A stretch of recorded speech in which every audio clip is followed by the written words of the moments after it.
CEANON, Centro Espiritualista Arquitetos do Novo Mundo, Canoas, Rio Grande do Sul. Atividade: Estudo Ecumênico do Evangelho, trabalhador Dilson Boeira Borovics. Tema de hoje é o verdadeiro tesouro e as preocupações. O cenário é um dos mais memoráveis da história bíblica. Jesus sentado na encosta de um monte, proferindo seu famoso Sermão da Montanha. O Monte das Beatitudes fica próximo ao mar da Galileia, entre Tábega e Cafarnaum, e é um local com excelente efeito acústico, que ajudou Jesus em seus pronunciamentos coletivos. Por experiência pessoal, posso afirmar que a paisagem e a energia do lugar são extraordinários, faltando palavras humanas para descrevê-los, e ainda guardam os eflúvios daquele dia histórico na história da humanidade. Se todos os outros livros desaparecessem da face da Terra, somente esse texto já seria mais que suficiente para a nossa caminhada nesse orbe, jornada de aprimoramento rumo ao Pai. É de imaginar-se que a essa altura do dia Jesus já estivesse muito cansado e quisesse dormir um pouco. Mas multidões chegaram, algumas pessoas de lugares tão distantes como a Judéia e Jerusalém, a 100 ou 110 quilômetros dali. Outras vieram da costa marítima, de Tiro e Sidom, no norte de Israel. O povo ansiava ouvir o instrutor capaz de realizar espantosos milagres. Jesus, porém, proferiu seu sermão visando beneficiar principalmente os seus discípulos, que provavelmente estavam reunidos mais perto dele. O que valoriza tanto o sermão de Jesus não é só a profundidade do seu conteúdo espiritual, mas a simplicidade e a clareza com que apresenta essas verdades. Ele recorre a fatos comuns e fala de pessoas familiares às pessoas, e de coisas também familiares a elas, tornando as suas ideias facilmente entendidas por todos os que procuram uma vida melhor à maneira de Deus. Jesus já falara um pouco antes, no início de suas palavras, nas bem-aventuranças, que eram felizes os pobres de espírito, porque deles era o reino dos céus. Pobres de espírito no sentido de infância espiritual, de humildade, de desapego às riquezas e prazeres do mundo. Porque, quando as pessoas têm e prezam muito essas coisas, o serviço a Deus, que é a única coisa que produz genuína felicidade, fica excluído de sua vida. Ao mesmo tempo, Jesus não quis dizer que simplesmente ser pobre, faminto e pesaroso torna feliz a pessoa. No entanto, as pessoas em condições desfavoráveis não raro aceitam melhor os ensinos de Jesus, sendo assim abençoadas com verdadeira felicidade. Após essa introdução, em sequência a muitos outros ensinamentos, Jesus falou em Mateus 6, 19 a 34, 19 e 20. Não ajunteis para vós tesouros na terra, onde a traça e a ferrugem os corroem, e aonde os ladrões arrombam e roubam. Mas ajuntai para vós tesouros no céu, onde nem a traça nem o caruncho corroem, e onde os ladrões não arrombam e nem roubam. Jesus nos recomenda o desprendimento ou desapego das riquezas, que valem elas aqui no planeta, onde podem ser perdidas por ação das traças, da ferrugem ou dos ladrões. Aconselha-nos antes a juntar tesouros espirituais de conhecimento e obras meritórias, que jamais se perdem. Toda a riqueza e bens materiais devem ser aqui deixados quando deixamos o corpo físico. Mas o que é conquista do espírito, isso nos acompanha para além do mundo da matéria, e jamais o perderemos.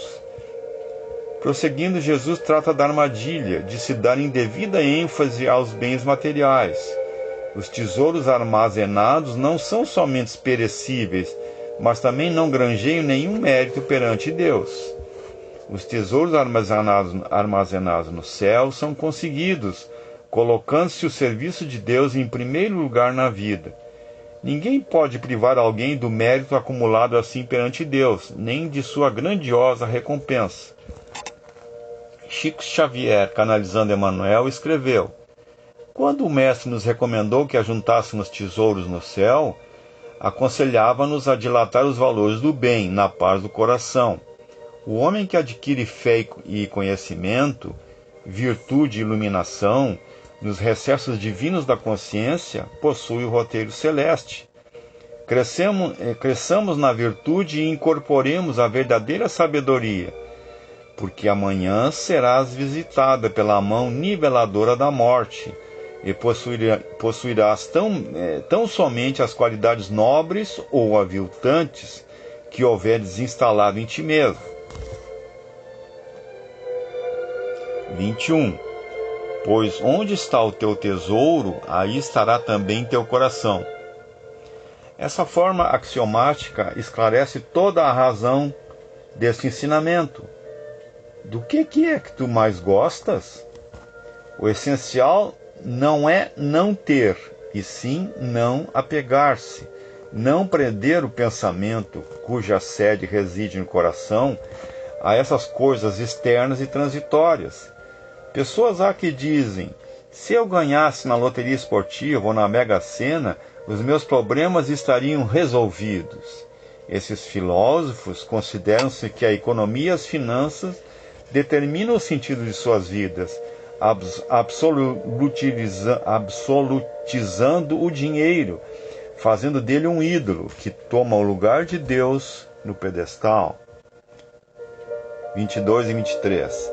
A lâmpada do corpo é o olho. Portanto, se o teu olho estiver são, todo o teu corpo ficará iluminado.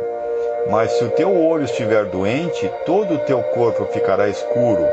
Pois se a luz que há em ti são trevas, quão grandes serão as trevas? Depois aparece um ensinamento em forma de comparação. Na realidade, só conseguimos ter luz se os olhos forem sadios. Então parece, e nós vemos todos luminosos, pois distinguimos os objetos, suas formas e cores. Mas se os olhos adoecerem, isso é, cegarem, todo o corpo parece nadar em densas trevas, que custamos a romper, tateando com as mãos à frente. E termina com um enigma. Se a luz que há em ti são trevas, quão grandes são estas trevas? Como pode a luz ser trevas? As frases referem-se ao ensinamento anterior e o comento, deixando ao leitor a tarefa de compreendê-las. Realmente o coração, o pensamento, pode apegar-se a riquezas materiais ou a bens espirituais, tal como ocorre com os olhos, cujo primordial papel é servir de lâmpada para o corpo. Se os olhos forem sadios, isso é, sem defeito, simples, sem crostas e sem apegos, nem cobiças, então sua tarefa de iluminar desenvolve perfeitamente. Mas se esses olhos, que são a luz do corpo, começam a criar agregações externas, quase películas de cataratas, pela ambição e pela cobiça, eles começam a ficar velados e, portanto, doentes ou maus. E então enxergam tudo torto, as perspectivas ficam distorcidas e falsas. Daí compreender-se que o olho mau ou doente prejudica todo o ser. Essa interpretação leva-nos um passo adiante. É pelos olhos que nasce, geralmente, o sentimento baixo e indigno da inveja, que lança raios mortíferos sobre as coisas e sobre as criaturas que as possuem. Essa má qualidade envenena o espírito de quem a sente, e sobretudo de quem a alimenta. E os fluidos lançados pelos olhos, o mal olhado, podem fazer definhar tudo aquilo que foi atingido, mas em primeiro lugar faz definhar a própria criatura que os lançou, porque, antes de atingir a aura dos outros, os fluidos atingem a própria aura da pessoa que os lança. Então os olhos, por onde o espírito vê, enquanto permanece no corpo físico na Terra, devem estar sempre sadios, sempre simples, sem apego a coisa alguma no mundo material transitório, a fim de que não invertamos os valores. Uma vez que penetra pelos olhos a imagem, surge o desejo no coração, e esse pode apegar-se e cobiçar-se o que vê, se for doentio, participando dos vícios da personalidade insaciável. Mas se for simples e desapegado, continuará a brilhar a luz límpida do desprendimento de tudo. Trata-se da armadilha do materialismo. O olho que funciona corretamente é para o corpo como uma lâmpada acesa num local escuro. Mas para enxergar corretamente, o olho precisa ser singelo, quer dizer, precisa focar apenas uma coisa. Um olho fora de foco resulta numa avaliação errada das coisas, passando-se a colocar os empenhos materiais à frente do serviço prestado a Deus, o que resulta em todo o corpo ficar escuro. 24. Ninguém pode servir a dois senhores. Com efeito, ou odiará um e amará o outro, ou se apegará ao primeiro e desprezará o segundo. Não podeis servir a Deus e ao dinheiro. Jesus declara peremptoriamente que ninguém pode servir a dois senhores. A Deus dedicando-se ao espiritualismo ou às riquezas. Realmente a espiritualidade olha as posses como ilusões transitórias, ao passo que o materialismo as considera como as únicas realidades objetivas e palpáveis. Então não há conciliação possível entre os dois. Ou a criatura se apega a um ou ao outro, pois os dois polos se repelem mutuamente. O que não impede que o espiritualista conserve seus bens materiais e os administre, desde que os considere como são de fato, empréstimos temporários que lhe foram confiados para gerir, mas sem que seu coração se lhes apegue. 25. Por isso vos digo, não vos preocupeis com a vossa vida, quanto ao que haveis de comer, nem com o vosso corpo, quanto ao que haveis de vestir. Não é a vida mais que o alimento e o corpo mais do que a roupa? Uma afirmação e uma comparação. Logicamente, quem dá o mais, Deus, a vida e o corpo, certamente dará o menos, o alimento e a roupa. A vida é mais que o alimento, porque nossa vida é a participação da vida divina, que jamais termina. Por isso não há morte para o nosso eu. O corpo se perde e se desmancha, mas o espírito vive da vida de Deus, que constitui seu eu, isto é, sua substância última, sua essência profunda. Comparativamente, estão na mesma relação que existe entre corpo e roupa. O corpo permanece enquanto a roupa é mudada com frequência e, quando estragada, é jogada ao lixo. Essa mesma relação, guardadas as proporções, vige entre espírito e corpo. Quando o corpo se torna imprestável, é abandonado e jogado fora pelo espírito, e depois vai retornar em outro corpo novo. 26. Olhai as aves do céu, não semeiam, nem colhem, nem ajuntam em celeiros, e, no entanto, vosso Pai Celeste as alimenta. Ora, não valeis vós mais do que elas? No Evangelho segundo o Espiritismo, Allan Kardec comenta: interpretadas à letra, essas palavras seriam a negação de toda a previdência, de todo o trabalho e, consequentemente, de todo o progresso. Com semelhante princípio, o homem limitar-se-ia a esperar passivamente. Suas forças físicas e intelectuais conservar-se-iam inativas. Se tal for a condição normal na Terra, jamais houvera ele saído do estado primitivo. E se dessa condição ele fizesse a sua lei para a atualidade, só lhe caberia viver sem fazer coisa alguma. Não pode ter sido esse o pensamento de Jesus, pois estaria em contradição com o que disse de outras vezes, como as próprias leis da natureza. Deus criou o homem sem vestes e sem abrigo, mas Deus deu-lhe a inteligência para fabricá-los. Não se deve, portanto, ver nessas palavras mais do que uma poética alegoria da providência, que nunca deixa ao abandono os que nela confiam, querendo todavia que esses, por seu lado, trabalhem. Se ela nem sempre acode com um auxílio material, inspira as ideias com que se encontram os meios de sair da dificuldade. Deus conhece as nossas necessidades e a elas provê, como for necessário. O homem, porém, insaciável nos seus desejos, nem sempre sabe contentar-se com o que tem. O necessário não lhe basta. Reclama o supérfluo. A providência, então, o deixa entregue a si mesmo. Frequentemente ele se torna infeliz por culpa sua e por haver desatendido a voz que, por intermédio da consciência, o advertia. Nesses casos, falo sofrer as consequências, a fim de que lhe sirvam de lição para o futuro. A terra produzirá o suficiente para alimentar a todos os seus habitantes, quando os homens souberem administrar, segundo as leis de justiça, de caridade e de amor ao próximo, os bens que ela dá.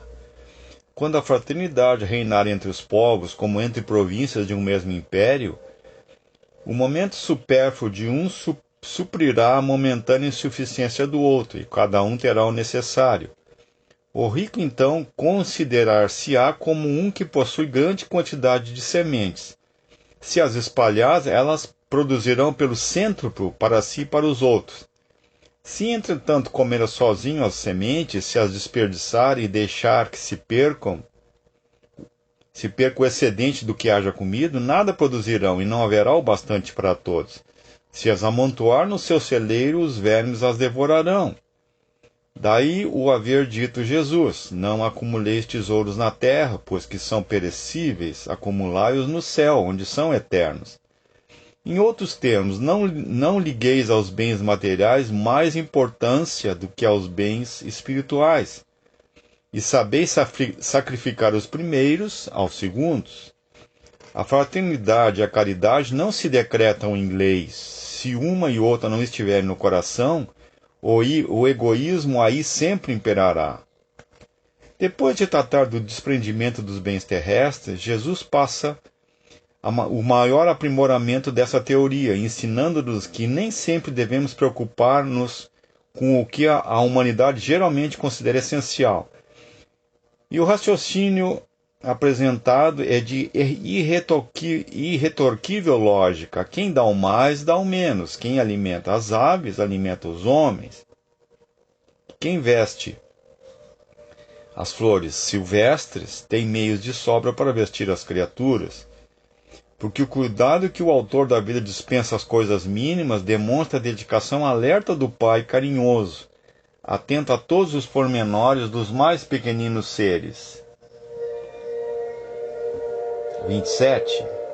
Quem dentre vós, com as suas preocupações, pode acrescentar um só côvado à duração de sua vida? Uma pergunta: que adianta preocupar-se? Quem é capaz de, com a sua preocupação, acrescentar um côvado à sua estatura? A palavra preocupação traduz reflexões. O termo exprime estatura e também vida, de onde alguns comentaristas traduziram: quem será capaz de acrescentar um côvado cerca de meio metro à própria vida? A alegação desses comentadores é que a vida era com frequência comparada, no Velho Testamento, a uma medida de comprimento. Nossa vida, aliás, tem o comprimento de um palmo, 4 dedos apenas, no Salmo 39,6. Que era o côvado ou cúbito? É o mais antigo padrão de medida linear. Foi concebido no Egito por volta de 3000 a.C., baseado no comprimento do braço, desde o cotovelo até a ponta do dedo médio. Conforme hieróglifos da época, a padronização do côvado se deve ao faraó Anemenés I, que reinou entre 1991 a 1962 a.C. 28 a 30. E com a roupa, por que andais preocupados? Aprendei dos lírios do campo, como crescem, não trabalhem nem fiam. E, no entanto, eu vos asseguro que nem Salomão, em toda a sua glória, se vestiu como um deles. Ora, se Deus veste assim a erva do campo, que existe hoje e amanhã será lançada ao forno, não fará ele muito mais por vós, homens fracos na fé?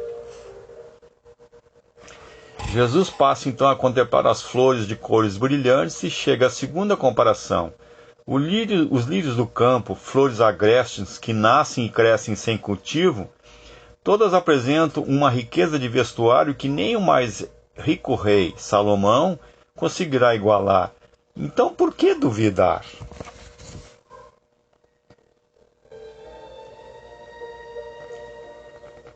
(31 a 34) Por quê? Por isso, não andeis preocupados dizendo que iremos comer, ou que iremos beber, ou que iremos vestir. De fato, são os gentios que estão à procura de tudo isso. O vosso Pai Celeste sabe que tendes necessidade de todas essas coisas. Buscai em primeiro lugar o reino de Deus e a sua justiça, e todas essas coisas vos serão acrescentadas. Não vos preocupeis, portanto, com o dia de amanhã, pois o dia de hoje se preocupará consigo mesmo. A cada dia bastará o seu trabalho e o seu mal. Chega então a ordem: buscar antes de tudo e acima de tudo o reino de Deus. Isso é, um encontro com Deus no imo de nossos corações, e a sua perfeição ou a sua justiça, no sentido de justeza, isso é, de ajustamento perfeito ao nosso eu profundo. Conseguindo isso, tudo mais nos será dado por acréscimo.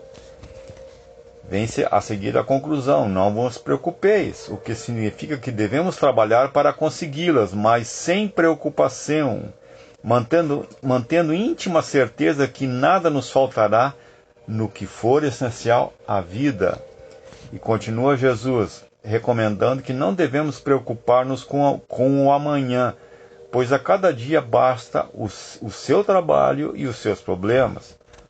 Realmente, a confiança na providência divina deve ser total por parte da individualidade, do espírito que já esteja unido à centelha divina.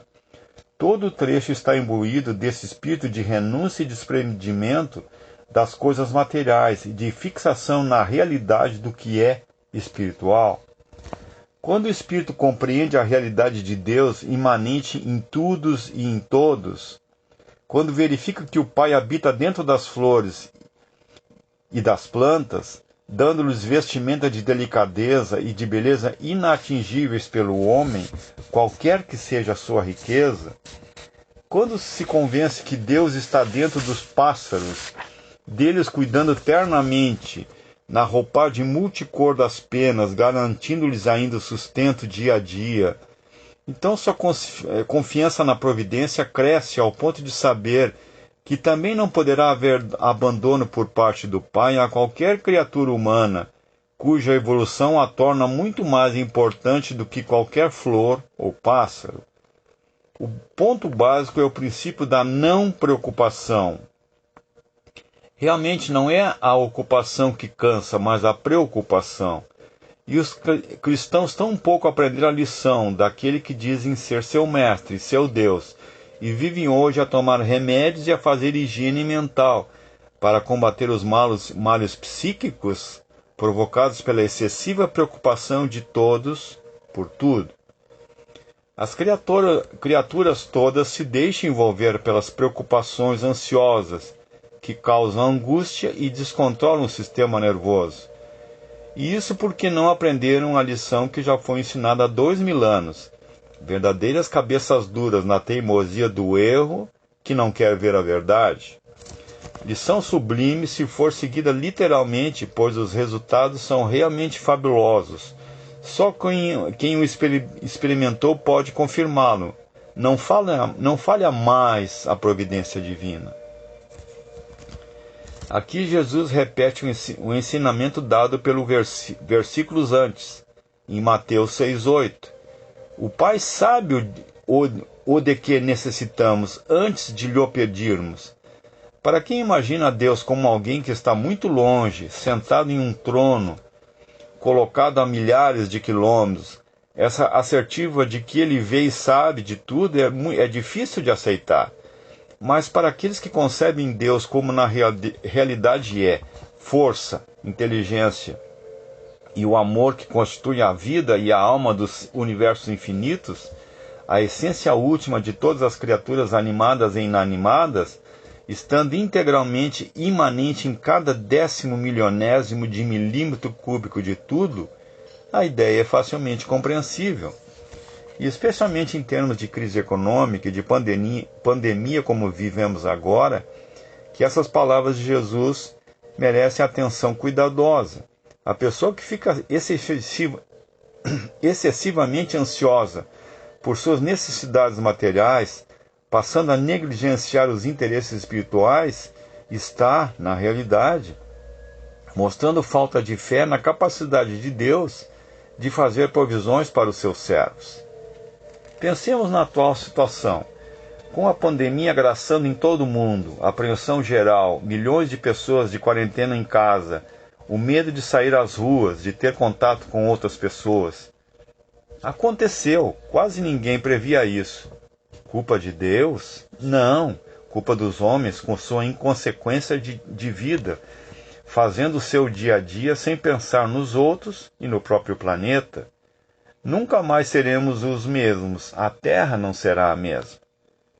Como lemos no versículo 34 há pouco, o dia de amanhã sempre poderá trazer outros e novos problemas e tristezas, assim como novas soluções e alegrias. Preocupemo-nos com hoje, façamo-lo o melhor possível. O futuro, o dia de amanhã ainda não existe e talvez nem venha a existir. Seguremos hoje na mão de Deus, sigamos os ensinamentos de Jesus e confiemos na providência divina. Ele tem as melhores soluções para a nossa vida, mesmo que às vezes nós não entendamos. Preocupações exageradas e antecipadas, embora façam parte da nossa índole, só atrapalham a nossa caminhada evolutiva. E para fazer essa jornada, essa caminhada de forma segura, lembrem-se de João 14,6, onde Jesus diz: Eu sou o caminho, da verdade e da vida. Bom, por hoje terminamos. Esse texto baseou-se em grande parte no livro Sabedoria do Evangelho, de Carlos Torres Pastorino, na Bíblia Sagrada e na internet. Em nome do Shannon, agradecemos a oportunidade. Por gentileza, compartilhe. Muito agradecido. Convidamos você a conhecer o Shannon através de nossos canais de comunicação. Site www.centroespiritualistaanon.com.br. Instagram, Aviso Shannon 19. Facebook, Shannon-Centro Espiritualista Anon, entre parênteses, grupo. E-mail, contato Shannon@gmail.com. Que Deus abençoe a todos os seres de todos os mundos.